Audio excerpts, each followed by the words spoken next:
고난 너머에 더 큰 고난이 기다린다 할지라도 오직 하나님만을 신뢰하십시오. 여러분의 영혼의 시력이 회복되기를 마음이 없는 예배, 시청자가 아니라 우리는 예배자가 되어야 됩니다. 샬롬, 오늘은 거룩한 주일입니다. 오늘 이 주일에도 하나님의 말씀이 여러분 심령의 생명이 되고 또 그 말씀을 힘입어서 기쁨으로 살아갈 수 있는 오늘 복된 하루가 되기를 간절히 소망합니다. 함께 나눌 말씀은 누가복음 20장 19절부터입니다.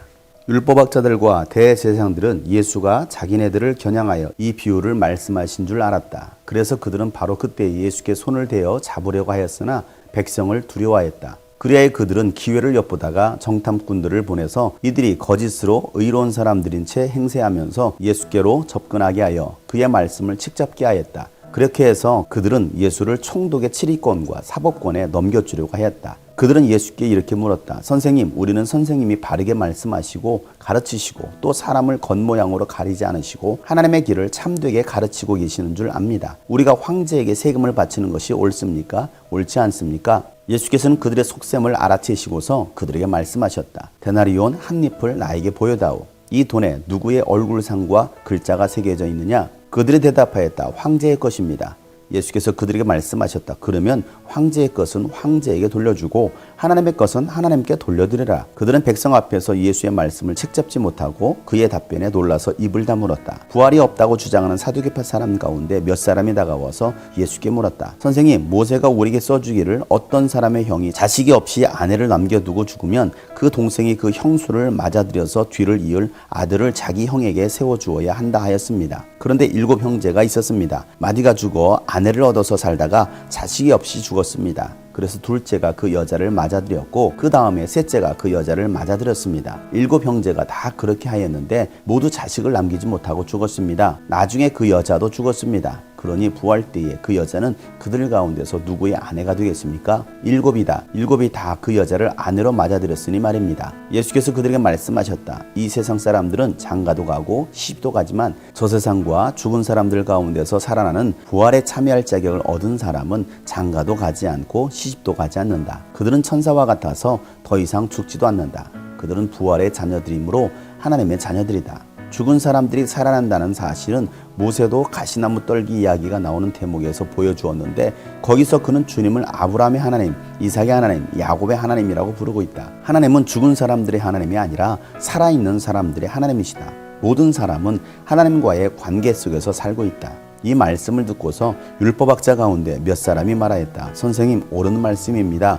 그들은 감히 예수께 더 이상 질문을 하지 못하였다. 아멘. 율법학자들과 바리새파 사람들은 예수님께서 하시는 그 모든 일들이 누구로부터 부여받은 권한이었느냐라고 논쟁을 합니다. 그렇게 질문하는 그들을 향해서 예수님은 오히려 비유로 수많은 예언자들의 말을 듣지도 않았고 이제는 하나님의 아들을 보냈지만 오히려 죽이려고 하는 그들을 하나님께서 심판하시고 다른 사람들에게 포도원을 맡기시겠다라고 하셨던 그 말씀을 들었던 이들은 자기들 들으라고 하는 말인 줄 알게 됩니다. 그래서 예수님을 잡아 죽이려고 했지만 백성들이 무서워서 손을 대지 못합니다. 그래서 그들은 기회를 엿보면서 정탐꾼을 보냅니다. 의로운 사람인 채 하면서 예수님께 접근하고 질문하게 한 것입니다. 요즘 이단들이 기성교회에 들어가서 신앙생활 잘하는 사람인 척합니다. 신천지가 그렇게 합니다. 그래서 목사님들의 설교를 책잡으려 하고 또 교회를 비난하고 이간질해서 교회를 무너뜨리려고 합니다. 대제사장들과 율법학자들이 했던 일들입니다. 예수님께 찾아와서 예수님의 말씀을 책잡으려고 합니다. 그래서 예수님을 총독의 치리권과 사법권에 넘겨주려고 했던 것입니다. 정치적으로 이용해서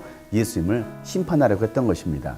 그래서 그들이 했던 질문이 무엇이었습니까? 예수님은 바르고 의로우신 분이십니다. 하나님의 길을 참되게 가르치시는 분이십니다. 라고 말을 합니다. 그럴듯한 말로 좋은 말로 얘기합니다. 그래서 우리가 황제에게 세금을 바치는 것이 옳은 일입니까? 옳지 않은 일입니까? 라고 질문합니다. 왜 이렇게 질문합니까? 예수님께서 하나님의 나라를 선포하고 하나님의 길을 가르치는 자라고 생각했기 때문에 당연히 황제에게 세금을 바치는 것은 옳지 않다라고 말할 줄로 알았던 것입니다. 그렇게 말하면 로마 황제를 거역하는 거라고 생각해서 고발하려고 했던 것입니다. 그런데 예수님은 그들의 속셈을 다 알아채셨습니다. 예수님께서 그들에게 말씀하시기를 데나리온 한 입을 내어 보여라. 그 돈에 누구의 얼굴과 글자가 새겨져 있느냐라고 질문하십니다. 그 돈에는 황제의 얼굴이 새겨져 있었던 것입니다. 예수님 말씀하십니다. 황제의 것은 황제에게 돌려주고 하나님의 것은 하나님께 드리라 라고 말씀하십니다. 마땅히 정부에 세금을 낼 것은 세금을 내고 또 하나님의 것은 분명하게 구별해서 하나님께 바치라는 것입니다. 드리라는 것입니다. 우리가 하나님을 믿는다고 해서 정부에 대해서 반대하고 세금도 내지 않고 무조건 하나님만을 주장하는 사람들은 결코 옳지 않다라는 것입니다. 정부가 책정한 세금도 내고 또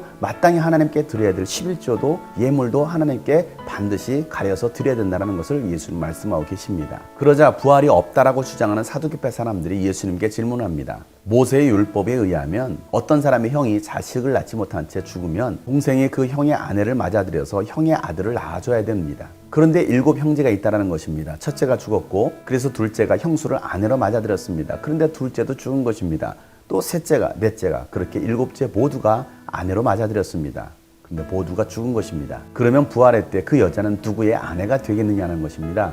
말도 안 되는 질문을 하고 있는 것입니다. 그러자 예수님께서 말씀하시기를 세상에서는 시집도 가고 장가도 가지만 부활의 때에는 장가도 가지 않고 시집도 가지 않는다라는 것입니다. 사람이 죽어서 부활에 참여하게 되면 천사와 같아서 더 이상 죽지도 않고 영원히 살아간다는 것입니다. 하나님의 자녀이기 때문입니다.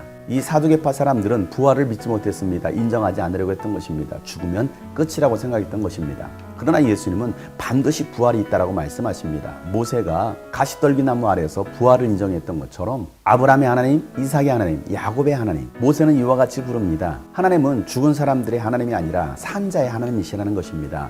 이 땅에서 믿음으로 살아가는 사람들은 하나님과의 관계 속에서 살아가는 사람들입니다. 그런 자들은 반드시 부활에 참여하게 될 것이다라고 오늘 예수님께서 말씀하시는 것입니다. 하나님은 죽은 사람들의 하나님이 아닙니다. 살아있는 사람들의 하나님이십니다. 오늘도 우리가 살아계신 하나님을 믿는다면 죽어서도 살겠고 살아서 믿는 자는 영원히 죽지 아니할 것입니다.